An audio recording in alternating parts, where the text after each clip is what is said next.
I ran out of Spider-Man t-shirts. So I mean, what I could do is, oh,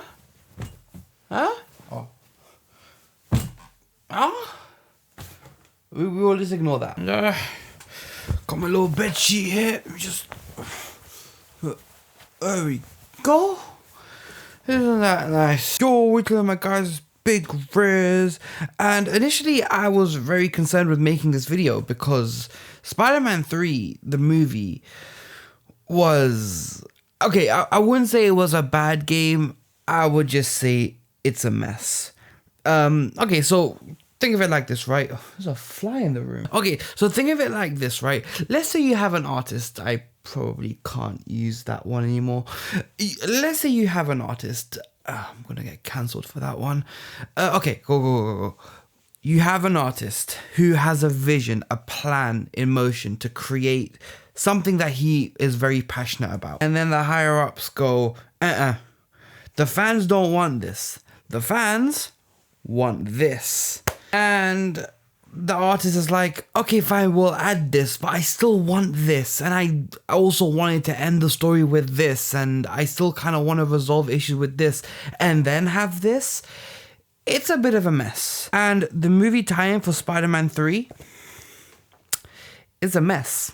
Okay, we are in, this is really heavy, the PS3 era. So this is the PS3, Xbox 360, and Nintendo Wii era. But Nintendo Wii was, it's really heavy, something different. And although this is a new console generation, I find that this is more of just like a direct sequel to Spider-Man 2 than Ultimate Spider-Man ever was. There's not so much of a gap between, let's say, this one and then the first Spider-Man movie that I spoke about, it being a huge leap. And since the leap between PS2 and PS3 was massive and it allowed for much bigger environments, more detailed textures, I would love to say that this just took Spider-Man 2 and just refined and polished everything to just be the perfect Spider-Man game.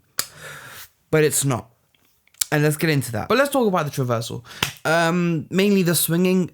Swinging is easier. It kind of follows more towards being a sequel to Ultimate Spider-Man instead of Spider-Man 2. And I also found that the animation for how he shoots out a web was a bit more like, oh yeah, he's throwing the web away from him to get to a building, which allows him to keep that distance from the building. And if you swing too low, you just do a swing run. He just holds onto the web line while he runs across the ground. It's intuitive. It doesn't make you just stop the swinging, and it keeps the momentum going. Although they didn't stop the web boost from Ultimate Spider-Man, they brought back the entire sprint button, so that works with running on the ground while you're wall crawling. The wall running, which I think looks kind of weird, but using the boost button while swinging allows you to get more elevation in your swing by using it at the end of your pendulum rather than in the middle to sort of push yourself forward, which is something that I criticized in Spider-Man 2. Another way that you can actually gain elevation in an indoor setting is with the web yo-yo, which I don't think was there since Spider-Man 1. Spidey will shoot out a web and just hang upside down, and from there you can reel yourself up and down to gain elevation in a vertical sense, which allows you to have way more control over how high or low you are in a building. But although the swinging seems to be a bit more smoother and easier, I wouldn't say that it's actually more refined.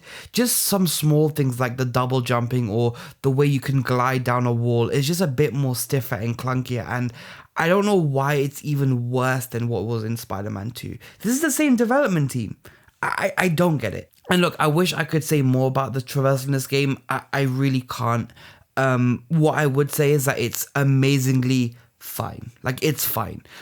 Clean swinging is great. It's satisfying as always. I actually enjoyed the swinging in this game, considering the world is much bigger, or at least Manhattan is much bigger in this game because it's a PS3 game. You're allowed to have a bigger, more detailed environment now. There are some cool things you can do, like this double web line thing, which allows you to catapult yourself upwards. Okay, so they didn't do much with the traversal. So I guess because swinging was already kind of perfected in Ultimate Spider-Man, let's see what they did with the combat. Again, not much. And what annoys me so much is that they had it right the first time. All you had to do was take the one button to attack, one button to counter, and just refine it, right? Make it smoother, make the animations better, make it a bit more not easier, but make it a bit more like, possible to take on multiple enemies. They've changed it on Ultimate Spider-Man, and they changed it in this game too.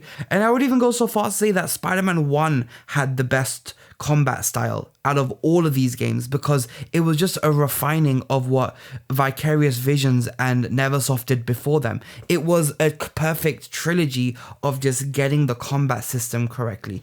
They changed it once, it did great. They changed it again, it's just easy, and it's simple. You can't really combo that well. And then there's this. And this is the worst one. Do you remember the Spidey Reflex mode from Spider-Man 2 that you press L1, everything slows down time, and you can see attacks coming more clearly, and you can do more devastating attacks? Yeah, now that's just the dodge button. And it's so dumb. It was probably the most frustrating thing from this whole game. You're supposed to predict when an enemy is supposed to attack you. You then hold down L1, and then so long as you've held down L1 during the point of attack, Spidey will dodge the attack. You can then counter the attack and then move on to the next guy. The problem with that is you can't press L1 when the attack symbol flashes. You have to do it before, which means you have to predict when the attack is coming. And this makes dealing with multiple enemies more frustrating than any other of the games I've played so far, because you hold down L1 to dodge the attack. If you keep holding down L1, time will be slow, which means it'll be a long time in practice when the next attack is coming. But the meter will run out by that point, in which case then you'll be defenseless and you can't protect yourself. I've tried holding down the button as soon as I see the attack symbol come up. It doesn't work. You have to do it before. In terms of combos, it's just painfully simple. You unlock them through completing missions, which means there isn't that many because some of them have to be reserved for, swinging abilities. But the few combos that they do give you actually allow you to get rid of battle arenas a lot nicer and simpler, because it's a lot more powerful than just tapping square along the way. In between the health and reflex bar, there's a little ball that fills up as you do combos or dodges. Filling up the ball in the red suit allows you to do these super attacks, like this really weird pinball flying attack. I don't really know what this is. There's also some AoE attacks, like a web attack, and that's it for combat. You hold L1 to predict when you're supposed to dodge your attacks, and a bunch of super moves. Only 4, because there's only 4 face buttons. Yeah, that's pretty much it. But look, I'm not going to just rant about how this game is just a copy and paste of Spider-Man 2, but, just not refined and a bit more clunkier. There actually are some things that they have added towards the game to make it a bit more enjoyable and also funny. For one, I would say the biggest introduction with this game is the quick time events, or QTEs. These low player input sections are just interactive cutscenes that allow you to sort of do things that are otherwise impossible with the current game mechanics. And although there's very little control in how these QTEs end, because it all ends up in the same way anyway, the game actually has some really funny and creative failure moments. So if you miss any button or any input, it will have a failure animation, which I thought was really funny, which turned this game into a massive meme.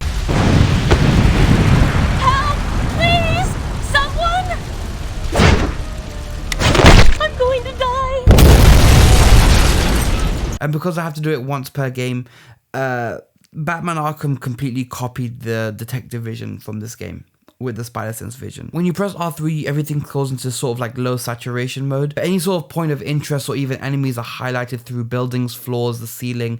And considering a lot of these levels are sort of like mazes, it did really help with finding where to go, especially with some of those missions where you have to physically find something so much as you have to like go to somewhere. Something I didn't talk about much in Spider-Man 2 or Ultimate Spider-Man is the fact that you had to complete a certain amount of tasks before you were allowed to progress to the next story chapter. With this, every side mission is a story chapter. You have to complete them all. And this is where it gets into the game being a mess.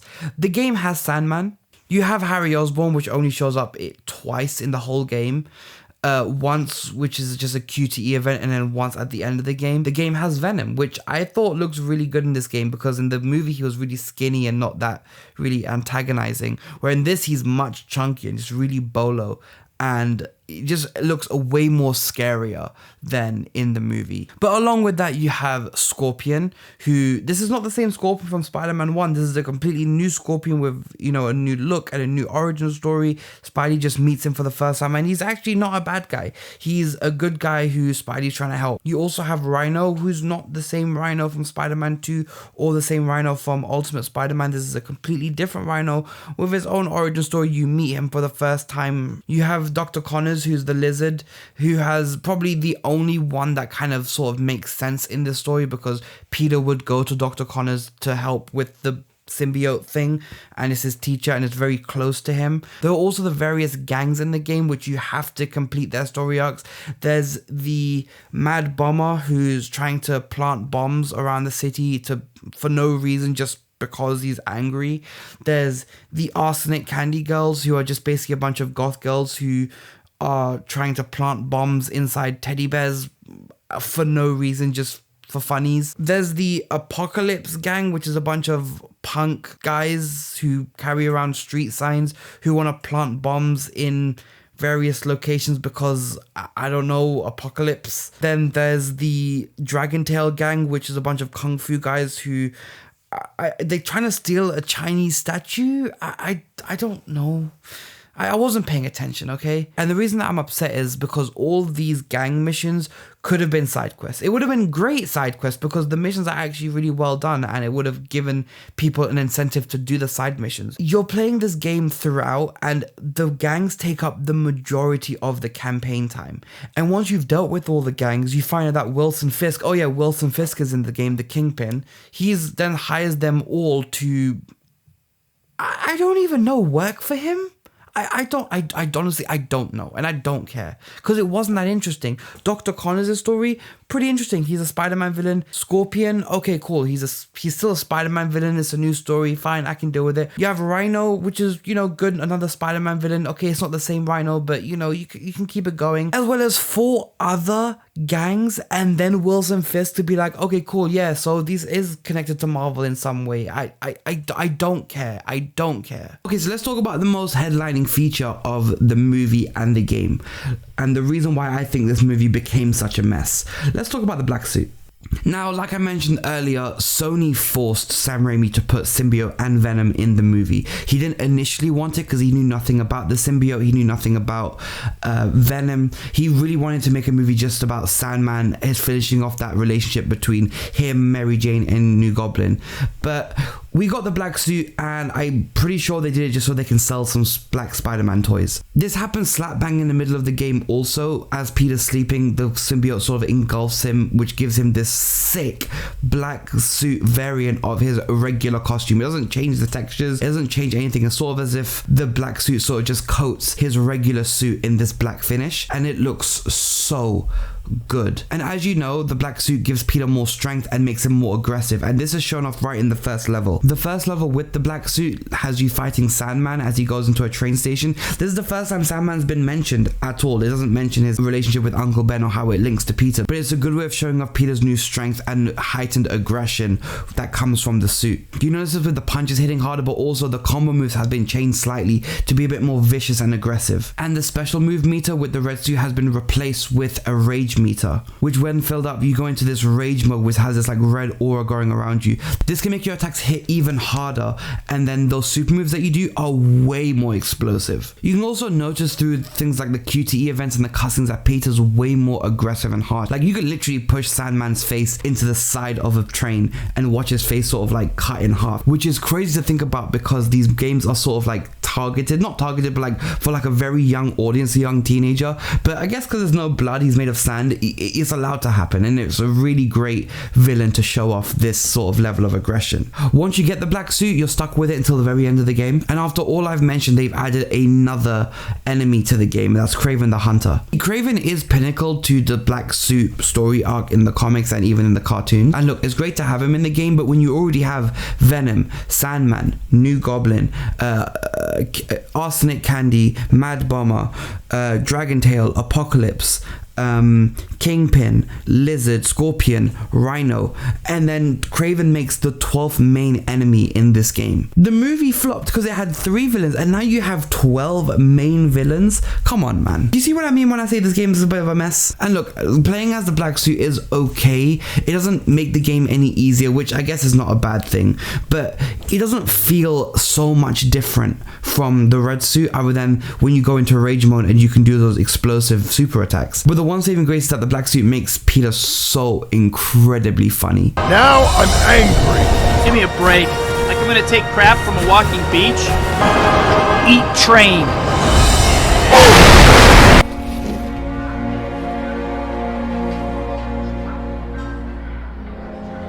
You've hardly said 3 words all night. Is everything all right? I figured you were talking enough for both of us. Peter, what's gotten into you lately? Nothing that's stopping your gums from flapping wouldn't solve. Along with the Red Suit and the Black Suit Spider-Man, which I'm counting as 2 characters, there are 2 other characters you play in this game. The first is Scorpion, which I think in the second Scorpion mission, there's an arcade mode, which is kind of completely out of place. And it has this arcadey enter 1 token to play a loading screen in which then you play a survival mini game as Scorpion. There's no online for this game, obviously, and there's no trophies. Also, I forgot to mention there's no trophies, so there's no real reason to get a really high score in this game. Otherwise, you're just kind of adding runtime to the game. So when I did it, I just died. I just let myself get beat up, and that was it. Can you tell how frustrated I am making this video? And the last character you get to play as is Harry, the new Goblin, for 1 mission. In the final mission, when you're going up against Venom, Sandman comes in and has this huge sand monster form. This is where Harry comes in. It doesn't really mention his amnesia at all. It doesn't mention that his face got blown off because Peter and him fought in the Black Suit. They completely took that out of the game. But Harry does come in and help, and you get to play as him. Now, this isn't the same as how you could play as Harry in the Green Goblin skin in the first Spider-Man game, where it's essentially a new game plus mode. But in this case, you just play as Harry on his board and you can throw bombs. That's it. Yeah, you can throw bombs.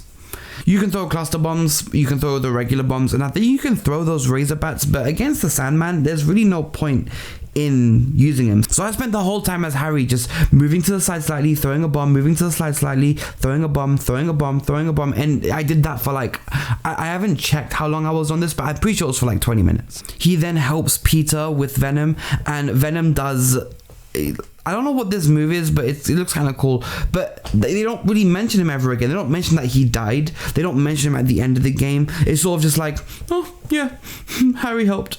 And my biggest annoyance in this whole game is that when I first played the game on the PS3 many years ago, there was a DLC for, I think it was like 10 or 13 pounds, where you could play free roam as Harry. I paid for this DLC. I didn't. My mom did. I didn't have a job. And when I re-downloaded the game, I looked through my transaction history on the PlayStation 3 store, and it wasn't there. I paid for this, and I can't play as Harry. There even is this little Easter egg where you can go into Harry's house. So if you find the Osborn Mansion, it's not marked anywhere on the map, and you can't place custom waypoints again. But if you do manage to find the house and you recognize it, or just go on YouTube and find it, you can go into Harry's house and you can find, like, you know, his main living space. And then there's a mirror that if you break down, you can go inside the Green Goblin lab. You can find the Green Goblin's helmet, both the new and the original Green Goblin's glider, and a bunch of pumpkin bombs and vials for the super soldier serum. It's a really cool Easter egg, and it doesn't notify that this exists at all. I can't remember how I found it. It was most likely through YouTube, but it's there. It's sort of just like a, hey, if you want, you can go here. So yeah, that was Spider-Man 3. I think this was the last Spider-Man game that Treyarch made. They had 4 altogether, and I really wish this would have been a greater Hail Mary, or like a greater like swan song to Treyarch Spider-Man time, but it's not. I think this game will just follow the curse of the bad movie tie-in game, considering that it came from such an amazing predecessor. Where is it? I feel like they could have done more. I feel like they could have done things to sort of end off and cement themselves as one of the best Spider-Man video game creators, but unfortunately, it's just not that great. And I'm glad that Treyarch went off to make one of the best series in Call of Duty history. And I feel like if this wasn't a movie tie-in game, they could have made something truly memorable to sort of like end off their series of making Spider-Man games. So yeah, I hope you guys enjoyed the video. I don't think we have another movie tie-in game for like a while. And yeah, I hope you guys are enjoying the videos. I've still got another like 8 to make before I go into something else. But yeah, I've been Big Riz, and yeah guys, I'm horrible with making outros. So yeah, safe.